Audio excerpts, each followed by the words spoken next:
Hi കൂട്ടുകാരെ, ഇന്ന് നമ്മൾ ഉണ്ടാക്കാൻ പോകുന്നത് കണവ റോസ്റ്റാണ്. കണവ നമ്മൾ കുറച്ച് അധികം മേടിച്ചായിരുന്നു.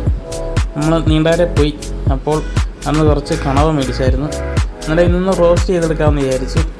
നമ്മൾ ആദ്യം എണ്ണ ഒഴിച്ച് അതിൽ കുറച്ച് തേങ്ങാക്കൊത്തിട്ട് ഒന്ന് മൂപ്പിച്ചെടുക്കണം.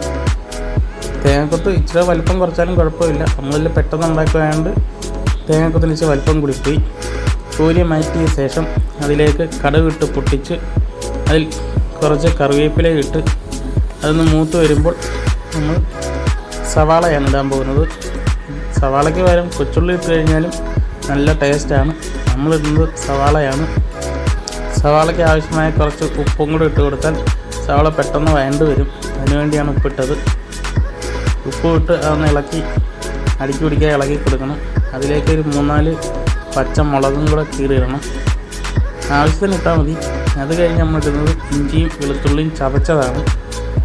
അതും ഇട്ട് ഇളക്കി അടുക്കി പിടിക്കാതെ ഇളക്കണം. ഇളക്കി ഒന്ന് വഴണ്ട് വരുമ്പോഴത്തേന് നമ്മൾ പഴുത്ത തക്കാളിപ്പഴം അതും ആവശ്യത്തിന് ഒരെണ്ണം ഇട്ടാലും മതി. അത് കണവ എത്ര ഉണ്ടോ അതിനനുസരിച്ചുള്ള സാധനങ്ങൾ ഇട്ടാലും മതി. കൂടുതലിട്ടാലും ടേസ്റ്റൊന്നും കിട്ടത്തില്ല. അതിനുശേഷം നമ്മൾ ഇടാൻ പോകുന്നത് മസാലപ്പൊടികളാണ്. ആദ്യം മുളക് പൊടി ഇട്ട് കൊടുത്തു. അത് കഴിഞ്ഞിടുന്നത് മല്ലിപ്പൊടി ഇട്ടു. അത് കഴിഞ്ഞ് മസാല ഇട്ട്. അത് കഴിഞ്ഞ് കുരുമുളക് പൊടി ഇട്ട്. അത് കഴിഞ്ഞ് മഞ്ഞപ്പൊടി ഇട്ടു. ഇത്രയും മസാലക്കൂട്ടുകളാണ് നമ്മളിടുന്നത്. അത് ഇട്ട് ഒന്ന് ഇളക്കി അതിൻ്റെ പച്ച മണം മാറുന്ന വരെ ഒന്ന് വഴറ്റിയെടുക്കണം. അത് കഴിഞ്ഞ് അതിലേക്ക് തേങ്ങ കൊത്തുവിട്ട് നല്ലപോലെ ഒന്ന് മിക്സ് ചെയ്ത് അതിൻ്റെ ഒരു പച്ച മണം മാറുന്നത് വരെ ഒന്ന് ഇളക്കി മിക്സാക്കി കൊണ്ടിരിക്കണം. അടുക്കി പിടിക്കാതെ കരിഞ്ഞു പോകാതിരിക്കാൻ കരിയാതെ ഇളക്കി ചെറിയ ഫ്ലെയിമിലിട്ടാൽ മതി. അതിലേക്ക് നമ്മൾ എടുത്ത് വെച്ചിരിക്കുന്ന കണവ ഇട്ട് കൊടുക്കുക. ഇട്ട് കൊടുത്ത് അതൊന്ന് മിക്സ് ചെയ്ത് അരപ്പെല്ലാം പറ്റുന്ന രീതിയിൽ വരെ ഒന്ന് ഇളക്കി കൊടുക്കണം.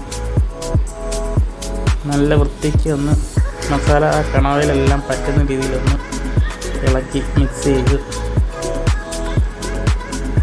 അതിലേക്ക് നമ്മൾ ആവശ്യത്തിന് വെള്ളം കൂടെ ഒഴിച്ചു കൊടുക്കണം. ഒത്തിരി വെള്ളം ഒഴിച്ചു കൊടുക്കണ്ട. ഇത് കണവയിൽ നിന്ന് വെള്ളം ഇറങ്ങും.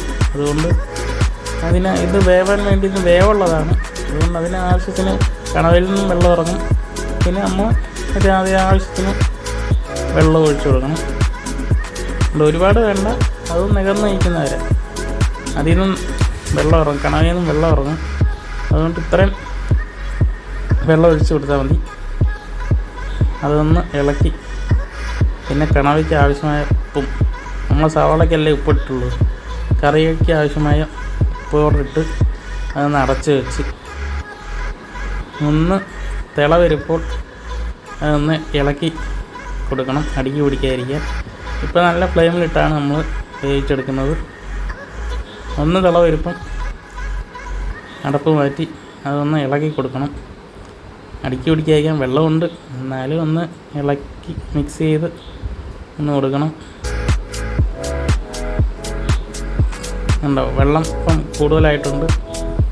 കണവയിൽ നിന്നും വെള്ളം ഇറങ്ങി ആവശ്യത്തിന് വെള്ളമുണ്ട്. ഇതൊന്ന് വേവിച്ച് പറ്റിച്ചെടുക്കണം. എന്നാലും എല്ലാവരും ഒന്ന് ചെയ്ത് നോക്കണം. നല്ല ടേസ്റ്റാണ്. നല്ല കുറുകി വരണം. നല്ല കണവയ്ക്ക് അറിയാമല്ലോ, എല്ലാവരും നല്ല ടേസ്റ്റാണ്. വീണ്ടും നമ്മളതൊന്ന് ഇളക്കിയിട്ട് ഒന്ന് അടച്ച് വെക്കണം. ഇത്തിരി വേവ് കൂടുതലുള്ളതാണ് കണവ. നല്ല പോലെ തിളക്കുമ്പോൾ വീണ്ടും ഒന്ന് ഇളക്കി കൊടുക്കണം.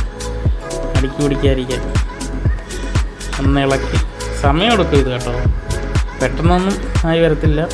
കുറച്ച് സമയം വേണം ഒന്ന് റോസ്റ്റായി വരണമെങ്കിൽ. നല്ല കട്ടിയുള്ള മാംസമല്ലേ, അതുകൊണ്ട് വേവാൻ ഇച്ചിരി റബ്ബർ പോലിരിക്കും. ഒന്ന് കുറുകി മുക്കാലുമായി. വീണ്ടും അതൊന്ന് ഇളക്കി ഒന്ന് അടച്ചു കൊടുക്കണം. പിന്നെ ഗ്രേവി വേണ്ടവർക്ക് ഇപ്പോൾ അത് നിർത്താം.